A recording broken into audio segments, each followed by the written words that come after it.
Okay, folks, it's now Monday morning. I'm gonna go ahead and let's just go ahead and get this piece of crap out of here. I'm just gonna make it short and sweet here. I got to do a little bit more prepping to get the motor out. I forgot that this motor has an external regulator on it and a charging wire. And like last week, I get the headers and stuff out of it. Also, I get the distributor out of it and the carburetor off it because I can't find a motor plate that fits a 2-barrel carburetor anywhere around here. So I'm gonna have to go a little old school with it and go get a chain, a couple bolts, and just put a bolt to the heads and get her pulled out. But we're not gonna waste any time because it's so much time to go to work. So, well, let's go ahead and get started on it. Okay, first things first, we gotta do is get spark plugs and the headers out of the way.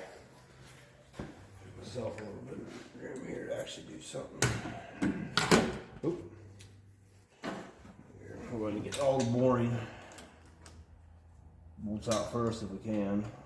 Well, maybe this wrench won't work.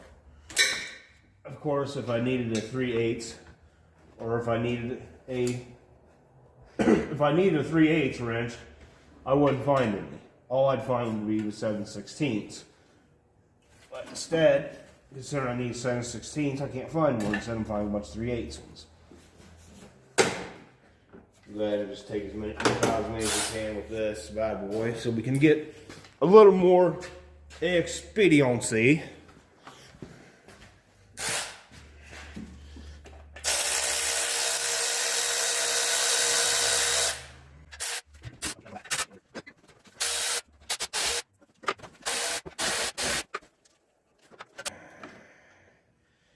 Tell you one thing, it's been a hot minute since I've actually like fooled around with a car as old as this one. Like the last few weeks, over the course of almost a month now. Well, actually just 2 weeks. Maybe, well, about 2.5 weeks, honestly. Makes you really appreciate like how easy they are to work on compared to, I mean, I was a mechanic for well over 10 years, and I'm used to stuff like the 3.6 GMs and stuff like that. Now, granted, I never did work on a whole bunch of new stuff. I mean, I just worked with my dad, have a small shop down here in town. So most of our vehicles we work on are almost 10 to 12 years old. We don't get a whole lot of newer stuff in. Wait, I cut my teeth basically on the 3.4 GM V6s, the 3800s, the 4.3s, Ford 4.6s, stuff like that. And by the time I stopped doing that again and went back to where I am now, that's when 3.6s and stuff like that, we had to start getting to work on those. 3.0s, 3.6s timing changed, 3.6 Pentastars. And like you get used to stuff like that, and then you hop on something like this and you're like, oh my God, this is nothing. There's really nothing to this.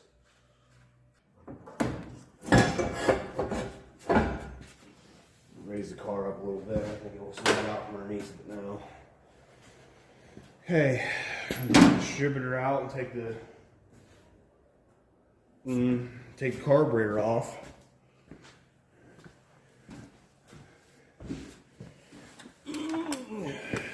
We'll get the distributor out of here. I need a distributor from the 98 Chevy. Everybody's heard that by now.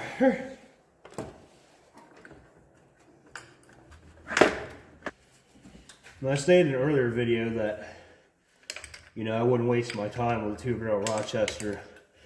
I didn't mean like the Rochester 2-barrel is a really shitty carburetor. It's just, the fact is that, I mean, you're limited on the amount of power you can get with one, because obviously they're way smaller than a 4-barrel. And, I mean, 2 barrels are fine for stock. applications. You want a good leaking cruiser. I mean, they're really hard to beat, especially if you got like a 6-cylinder Jeep or something smaller in size. They're really hard to beat for off-road applications too.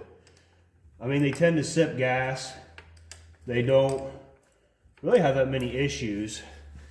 We just can't get the power out of them though. You can't 4-barrel though, out of any of them. And we want this thing to be able to do long smoky burnouts. And so we're gonna make, this thing's a toy. Like this thing's gonna be a toy. And it's not gonna be a daily driver. It's never going to be that. So we're gonna go, that's why like I'm not gonna waste my time rebuilding this 2-barrel carburetor to try to get the car inside the garage when the motor's garbage anyway. So if this engine was good, I probably would have rebuilt it and probably would have ran it just for now. To at least get it putting around. That's what we usually tend to do around here with these older vehicles, is just try to get them to run.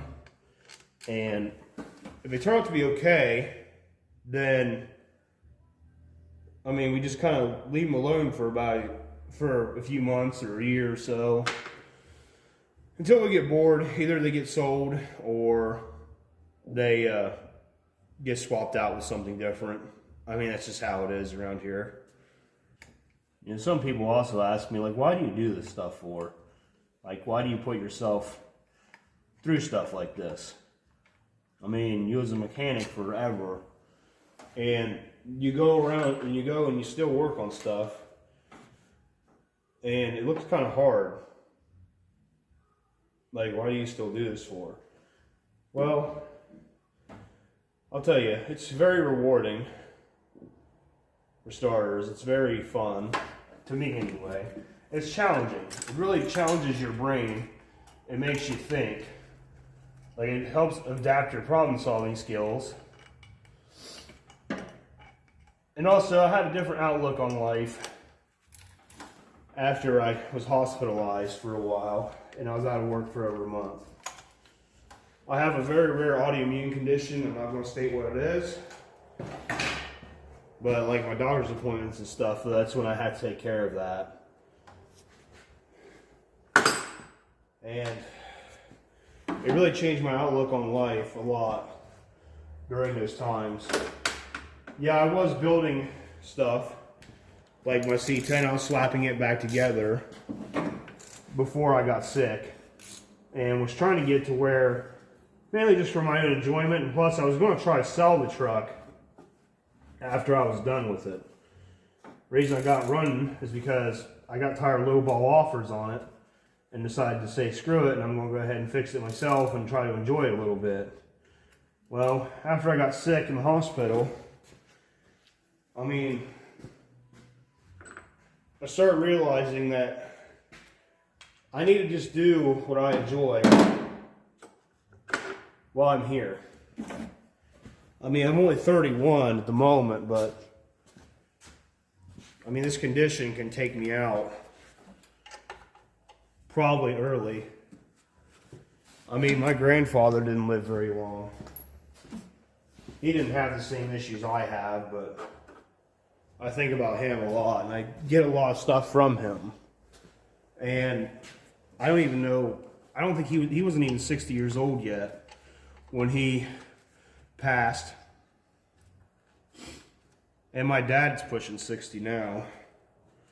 So, like I said, I've always wanted to do this content creation stuff. And so, also while I was in there, I thought to myself that maybe I'd go ahead and do it when I get better. And here I am now. If you have something you want to do, and if you can figure out any time you can do it and the means to do it, just go ahead and do it. I mean, none of us are guaranteed tomorrow. I know everybody says that. But you need to seize opportunities while you can.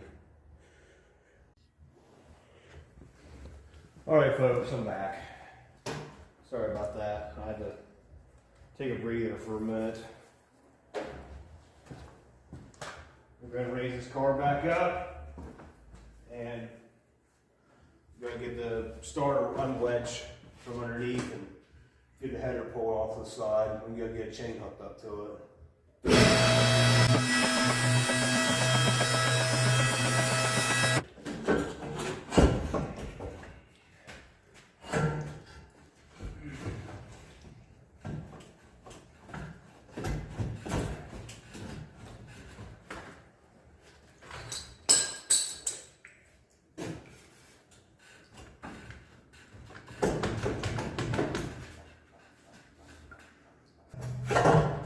Yeah. Alright, might as well just go ahead and take the motor mount bolts out while we're looking at them. We're going to raise it, well, lower it back down. I really need to think about what I say in these videos. I swear, most of my editing just comes from me being tired, and then I don't know what the fuck I'm saying.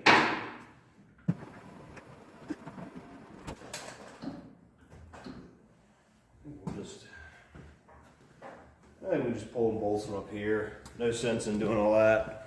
I'll tell you flat out my biggest issue, because I don't know, I just get nervous. I got really bad social anxiety. I'm not like, you know, one of these typical millennials. It's like, oh, I got anxiety and I can't do nothing. No, I still get up, I go work, everything like that. It's just, my issue is I think of something in my head and I have a hard time saying it. I know it doesn't make sense, but trust me, it's a real big hindrance of mine, always has been for years. And so most of the time, most of my editing just comes from me like accidentally swearing or just saying something that doesn't make sense because I slur my words because I have this really bad speech impediment. So I need to get better with that. I really do.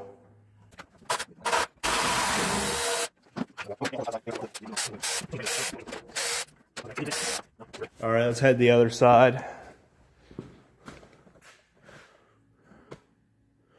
I'm gonna go ahead and zip the plugs out this side. I was looking around. I went ahead and found one of these fancy engine crane thingamabobbers right here. And honestly, I've never used it before, so I don't think I got it set up right. I mean, I have a pair of clamps there for extra safety, but let's just go ahead and get this bad boy yanked out.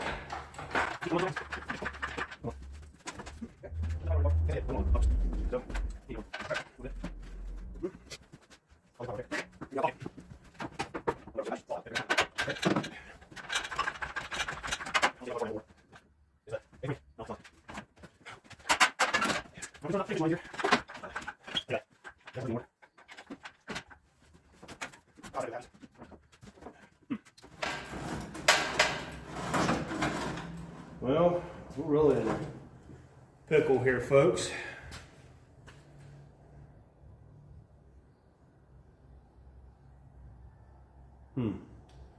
The only thing I know what to do is just go ahead and lower the motor back down and rehook, I guess.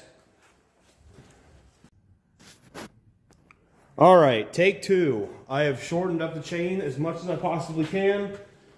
Unfortunately, I can't shorten up the chain on my hoist because there's a plate in the way that prevents me from doing so. So, hopefully we can get this thing yanked out.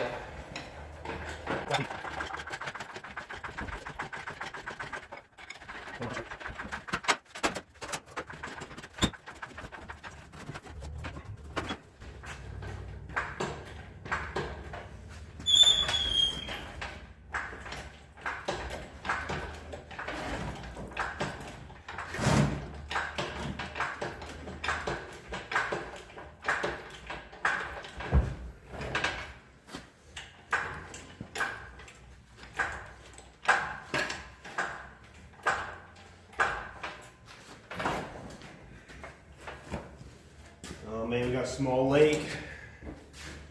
Okay.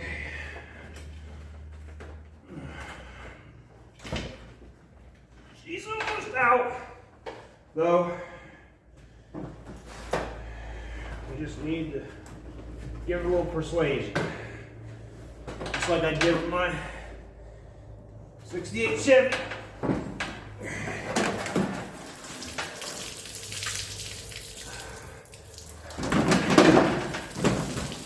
You know, I don't think you can buy freezing bottles. I think it just comes out of old motors.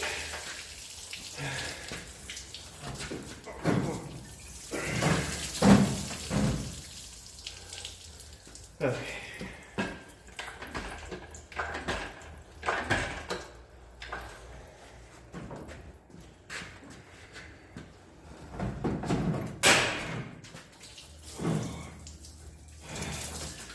Wish I could get the car down further.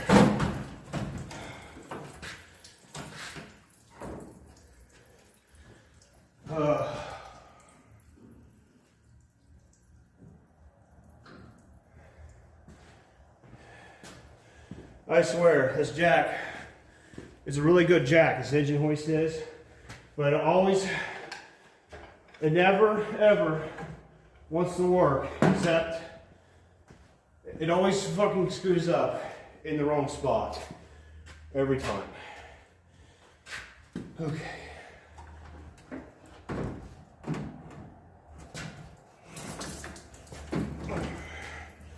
Okay. Need to get her up over this crossing.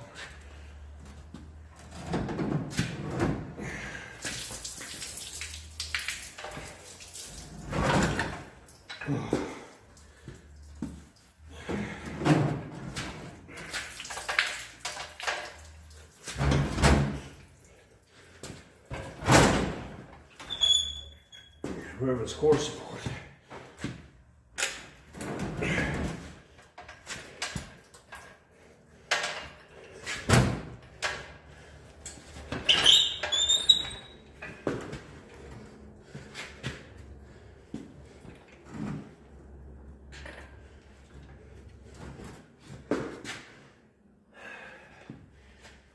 Okay.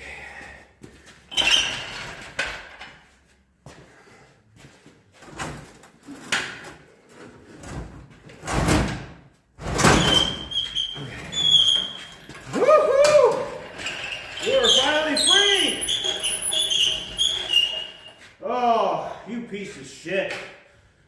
God, you didn't want to come out, did you? Okay. Woo! Alright, we didn't even damage the core support. Hell yeah, only 5 minutes. Got that thing out of there. Oh, that was so sketchy.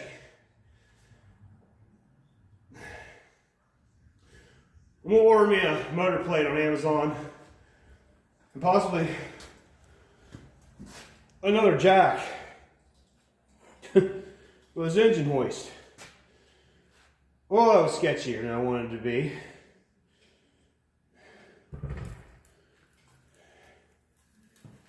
Okay. Set her down right there for now. Okay. We'll pick you guys up. It's finally free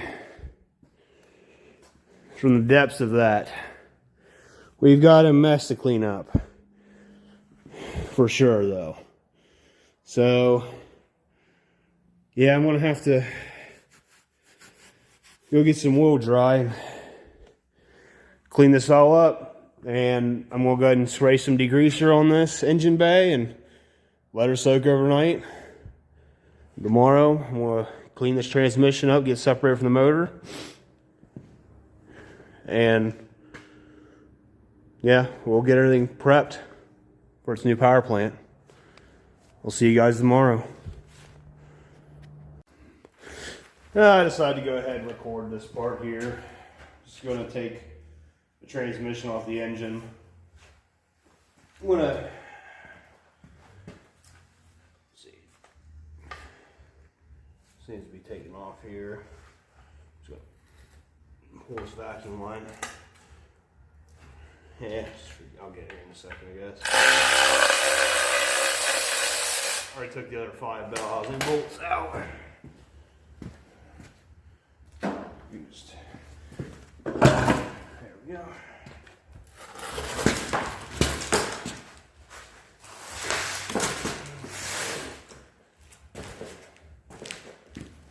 What a grease ball.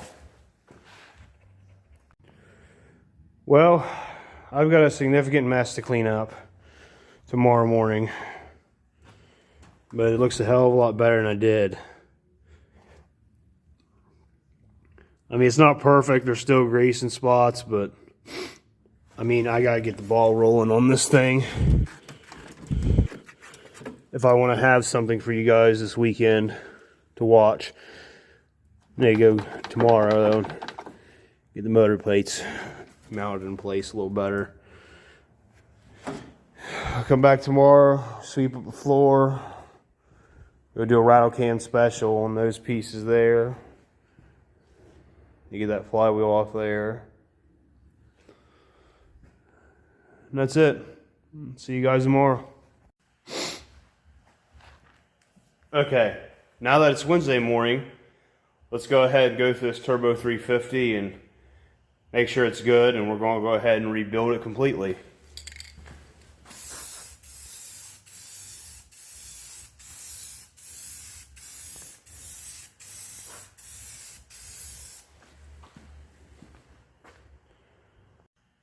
Alright, that's professionally rebuilt. We're going to go ahead and go to the engine bay. Sorry folks, I get carried away in my work and I usually keep forgetting to record. I'm just out here doing up the front suspension. What do you know? She's going over the welds, putting brand new tie rod ends in, brand new control arm bushings.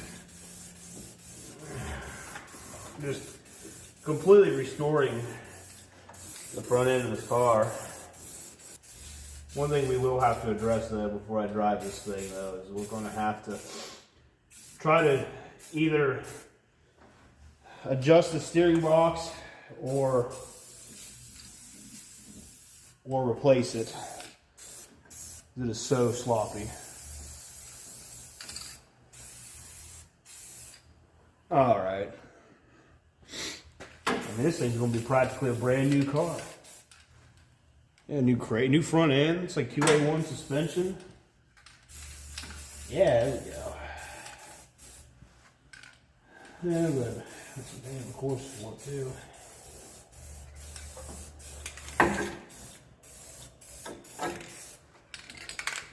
Even me slapping paint on this thing is helping this car out way better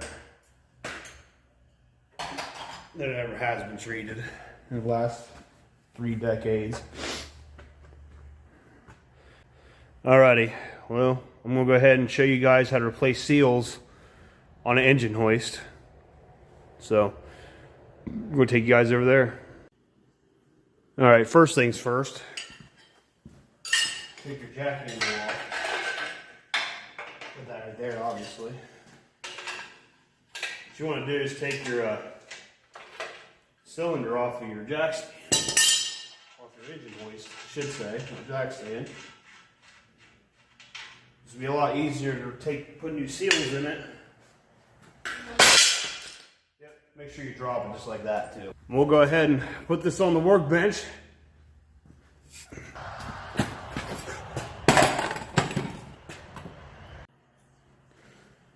All right, and after a new fresh coat of paint, we got ourselves an engine hoist now. All right, I got 10 minutes before I gotta go. There's just something I'm just curious about. So I'm wanting to go ahead and pull this cover anyway because it's leaking.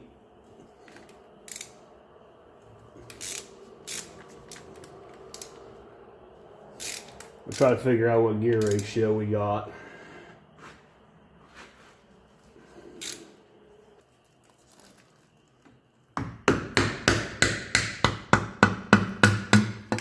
Ooh. Oh, that looks really good.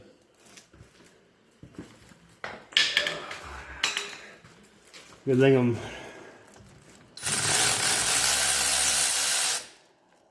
gonna put these bolts in a baggie.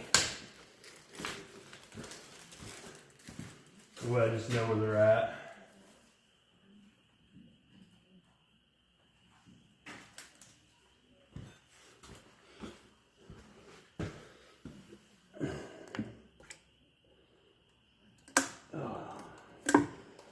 It's never been serviced his whole life.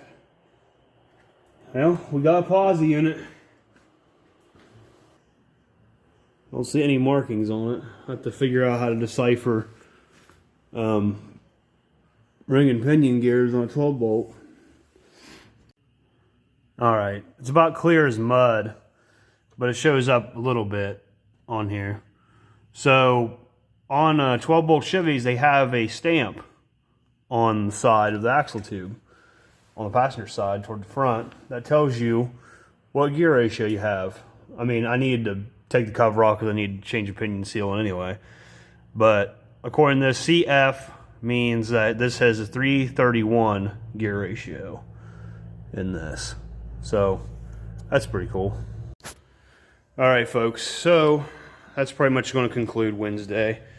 I don't have a whole lot much else to do, unfortunately, mainly because of my me having to rebuild the jack on the engine hoist in order for us to go to the next step. So pretty uneventful day, but necessary in order to continue forward. Good morning once again. It is now Thursday. We got a really big day. I kept saying over and over again that we're going to get this motor swapped in this car, and I have yet to determine what we're actually going to put in it. So today's that day. I think you guys are going to be excited. So, with modern advancements in technology and stuff, that putting later model engines in vehicles is a lot easier now than it ever used to be. And so we're also kind of trying to do this on a poor man's budget. So I went ahead and got this old sludge puppy of a 5.3. I'm just kidding. That ain't the motor. It's actually under here. And underneath this tarp we have a really old rebuild of a 454. I've been waiting for the right car to put this engine in, and I think this car 100% deserves it. Now, the specs aren't exactly, really known, to be honest. The only thing that we're aware of is that this thing has a small cam in it. It's got the smaller, not as great oval port heads in it, but it is a high performance 454 block though. But this motor was rebuilt probably way before I was ever even born. So it should be a good candidate at least, but we're going to have to take a few extra steps though in order to make sure this motor's okay. So we're going to have to go through all the threads. We're also going to have to prime the oil system up in this thing, which normally, if you're putting a junkyard motor in, you normally don't have to do that because all the bearings have been, they've already been soaking in oil as the motor's been operating. But considering this engine's never ever been fired, we're going to go ahead and do that, and I'll show you guys how to do that. Whether it'll be this week or not, I'm not entirely sure. But for now, we're going to go ahead and get the threads all cleaned out and get our motor mounts on. Alrighty. The cool thing about older Chevys is that basically almost every thread is 3/8 by 16. So, taps are really easy to come by. All we got today with us is a 5/16 tap and a 3/8 tap. And a 5/16 tap is for the intake bolts. So Getting all this tape peeled off here too, off of the.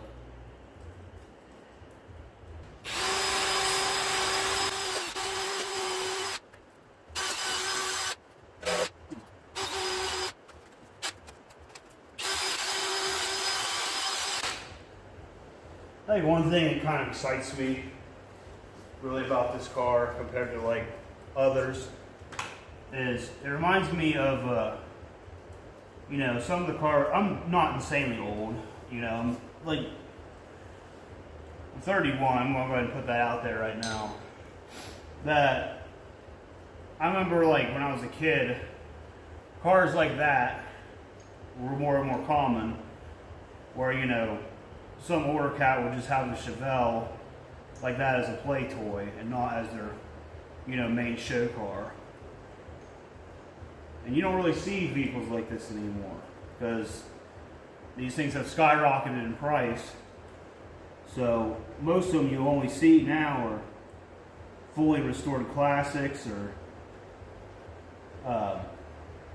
completely scrapped. You know what I mean? That's about it. You don't really see these like in between cars that were, you know, hot rodded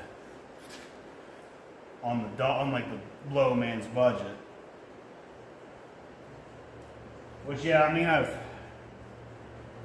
I've talked crap about the work that was done in this car, but I mean, it's probably all the old cat had though. So he did his best with what he had, I'm assuming. And even when you're cleaning threads out on any motor, any holes that you may think you might not even need, you might as well go ahead and get them anyway, just in case if you possibly need to hook up a ground strap or anything goofy like that, or any bracketry. Like these back accessory holes back here, I'll more than likely not use them, but I mean, they'd be a good grounding location though, so I'm going to go ahead and clean all the threads out the back here. I'll tell you, there'll probably be some people down in the comments section, imagine, probably not recently, but probably later on, as the channel expands, I'll get more and more influence, and well, people, you know, will be commenting. Like, well, I'll tell you what, that motor's probably a boat anchor. Probably makes like 300 horsepower only. You put a cam in a 5.3, you get 400 horsepower out of it, no problem. And you already know that because you've done that before in your Chevy 68 C10. And yeah, I'm right. I mean, would an LS probably be a better daily driver for this unit, for this car? Oh yeah, 100%. But, and yeah, it'll probably, a 5.3 probably makes more power than this motor does. Do I care? No, I don't. Not everything needs an LS. And I'm an LS man. They are probably one of my bread and butter engines. I mean, they are super reliable. They're tough, they're lightweight, but not every car needs an LS motor though. I mean, big blocks and old school small blocks are cool in their own right. Wonder why there's an oil pressure sensor screwed in the front of the head. We'll bring you guys closer.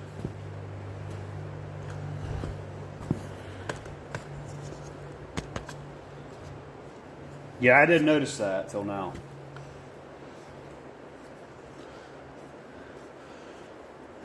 It's nuts. We got some brand new motor mounts.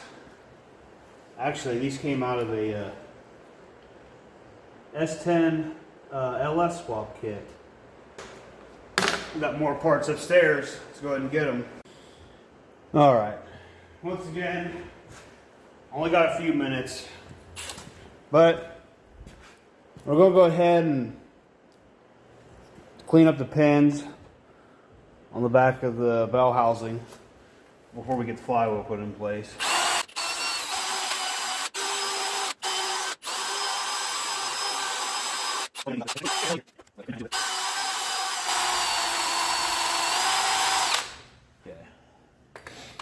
Now, you're thinking, that's a 454. You can't put a 350 flywheel on a 454. Well, they got some. Well, they've had these forever, but this is the first time I've even seen one. This is an adapter that puts a counterbalance weight on here, so you can put an internally balanced flywheel on your 454. We'll have to see how well this works, because obviously I've never done this before, and so we're trying to use as much of the old stuff. It's like we're trying to use up as much old stuff as we can. So we're going to see how well this all plays out. I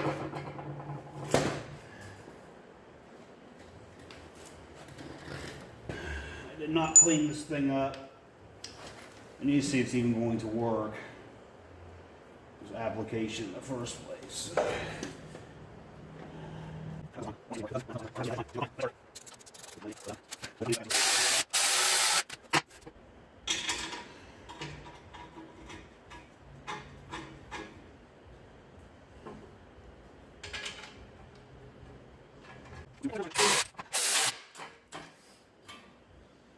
No, they're clear.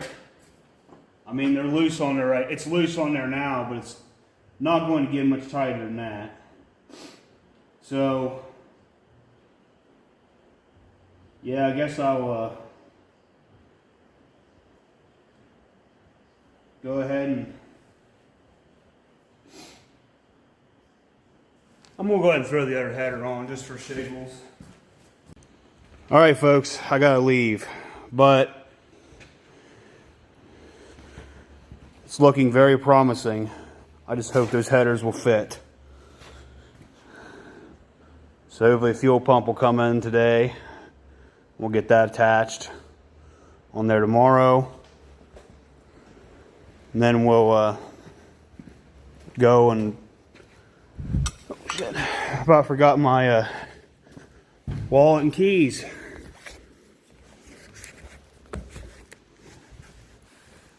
I would have really sucked there. All right, folks, finally Friday. Let's see how far we get today. We got a lot of ground to cover, so unfortunately, not much time for talk. But main goal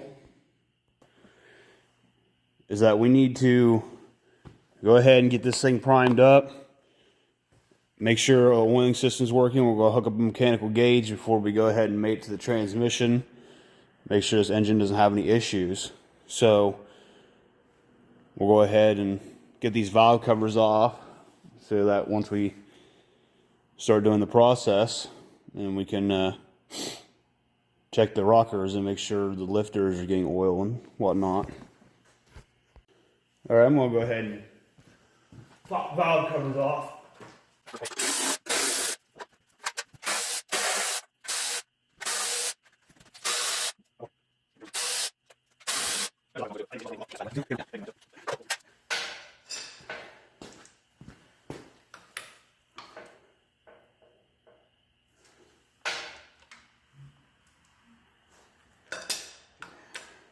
It's important when you're priming your system that you need to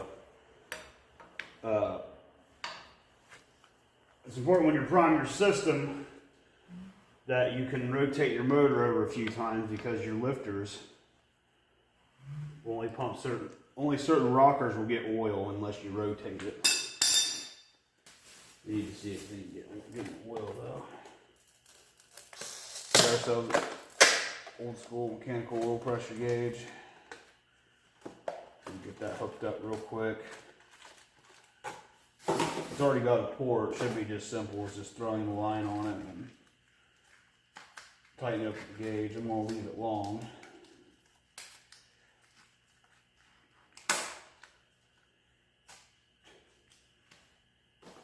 Just leave the cardboard attached to the gauge for now, I guess. Ooh, this is fancy. Look at this. Like it's got like a coupler around it. I'm used to like the ones that have really shitty brackets that you know, have to fight, and they're like little piece of stamp steel.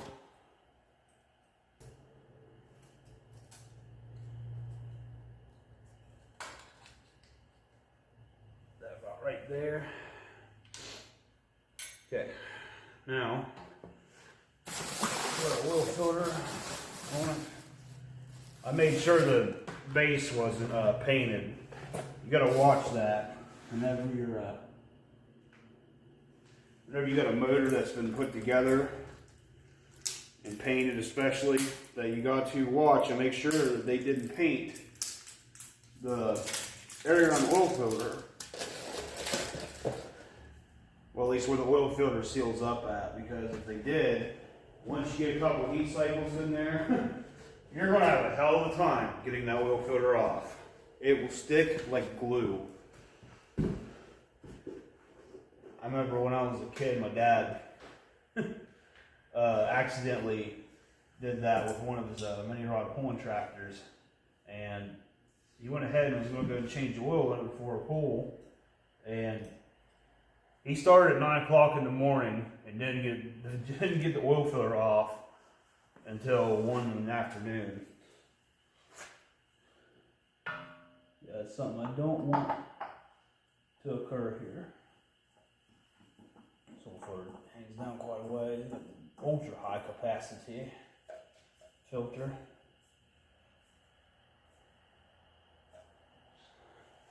That's another thing. You gotta crank these things on so tightly. You only gotta put it up to the surface and just, you know, give it like 3/4 of one full turn. That's about it. You don't need to crank the absolute crap out of these. Alright. I'm gonna go find a nut that fits on this distributor piece here. And so I don't think I'll be able to spin it fast enough with my bare hands. So just take, which I never really showed you, to make yourself a little priming tool. What you get is you get like one of these, like, well, any distributor will work. Small block or big block Chevy, they're all the same. This is an HEI unit for like this has the big wide plug on it for like a TBI or whatever. Like I can't use this for anything basically. And you can take the weights off, and we take distributor gear off, take your weights off, and you can weld a nut to the end of that, and bam, you got yourself an oil priming tool. Might be able to.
Cool off for a while.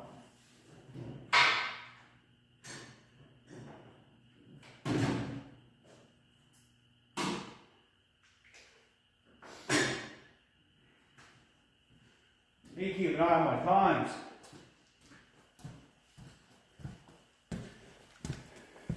I've used up a lot of it already. I'm trying to think of something we can do while the nut cools off on the distributor.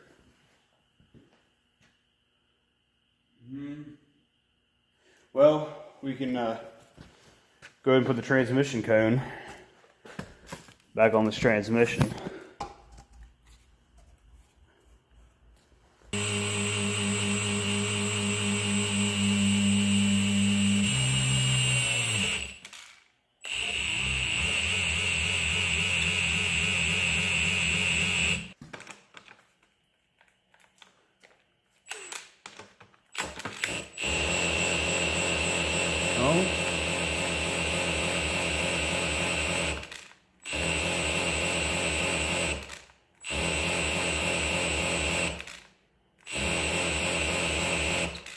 I've seen 60 psi, so that's pretty good. Let's see if I can get this rod to move on the inside here. Maybe I can, yeah, I could do that instead. Yeah, the plug won't come out.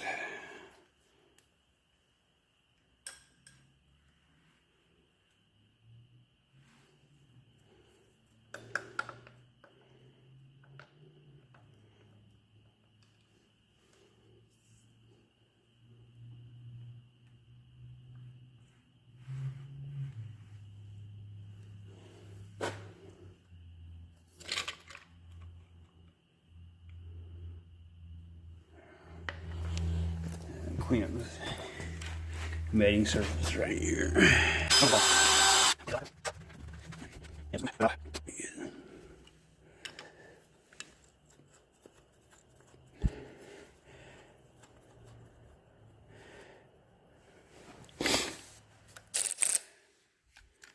Be careful here.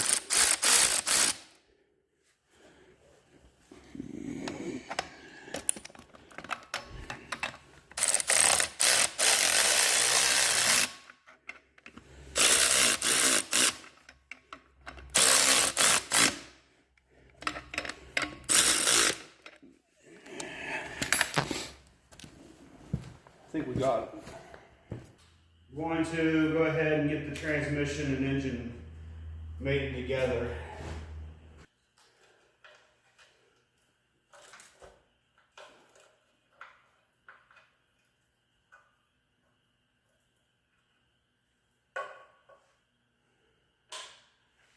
That's not great.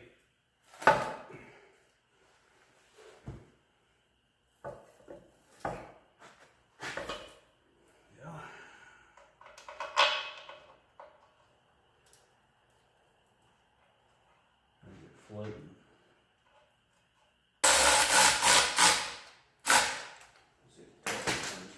Yep. All kinds of room. That was one of my bigger concerns.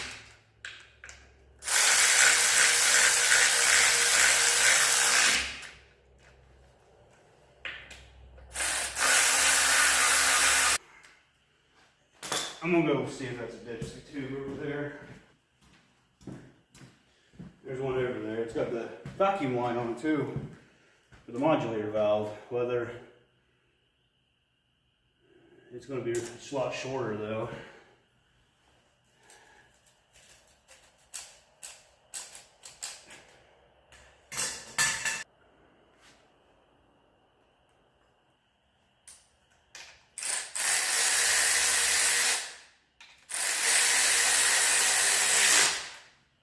It's kind of discreet that way though.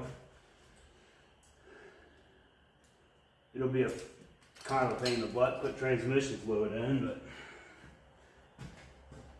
I like that one because it's right there. That's the main reason I like it. Well, 10 minutes. I think we can get it in there. Just sitting down there at least. I don't know about holding anything up.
Okay, I'm assuming the transmission's up against the cross member.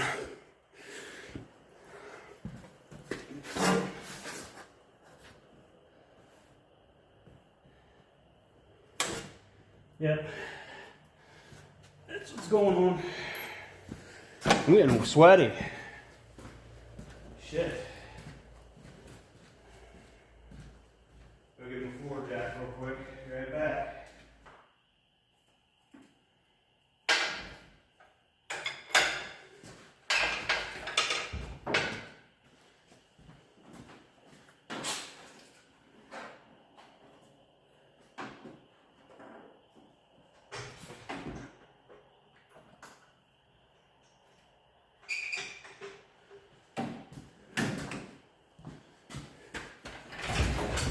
Oh, yeah.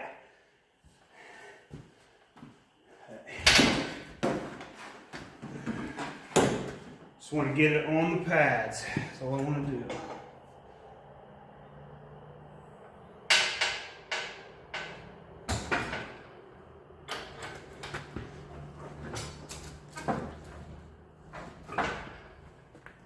About good on that side. I think it'll just fall right on that this end now. It's always the driver's side.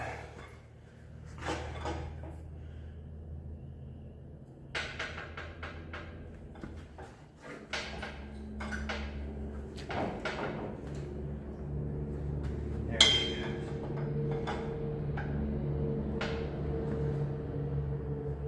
About there. Just a little more persuasion.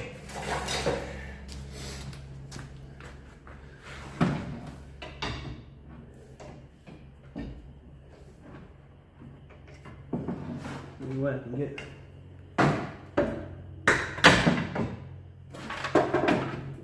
It's over at this end. It ain't on this side though.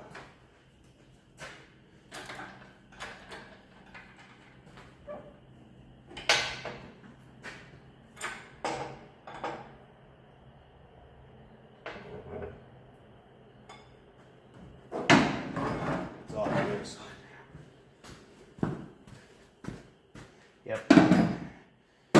Sure is.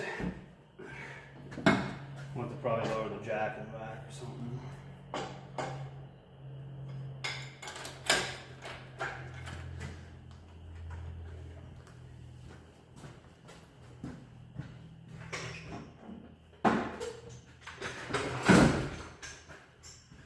Let this sucker down.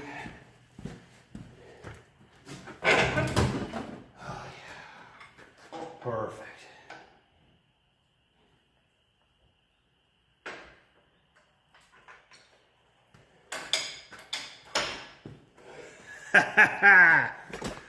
Yes. It's sitting in there. 13 minutes. Installed. We'll have to come back here next week and get the bolts in it though.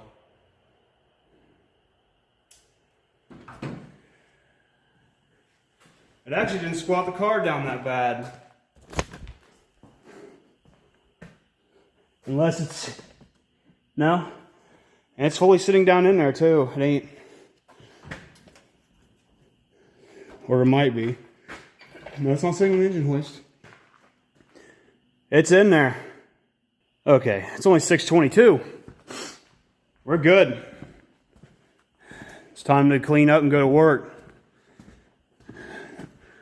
I've reached the main goal for the week. The 454 is in the car. It is primed. Transmission's connected. So next week we'll have to get some transmission lines put on it and we'll get the motor bolted in it. And we'll have to get up on top dead center, get the timing all done.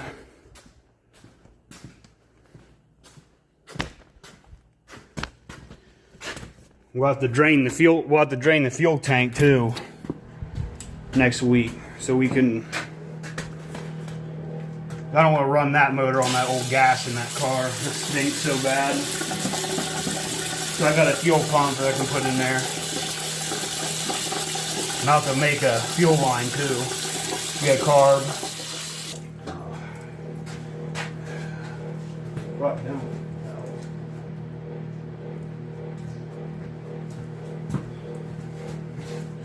Alrighty, you're still here? Okay. So, I think this will conclude part 2. This will actually be part 2 of the Chevelle revival. Hopefully next week I will have enough stuff to actually get this thing buttoned down and go ahead and start it. I mean, one of the biggest challenges we're going to have though is making sure the headers fit. Because if they don't fit the car, then it's going to delay me a little bit. Because I'll have to go find a set.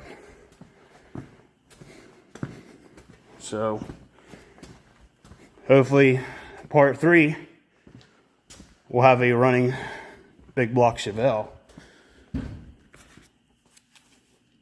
I'll see you guys. Well, you won't see me Monday. I'm not going to lie. You'll see me Tuesday. Get my tooth pulled. So, I'll see you guys next week.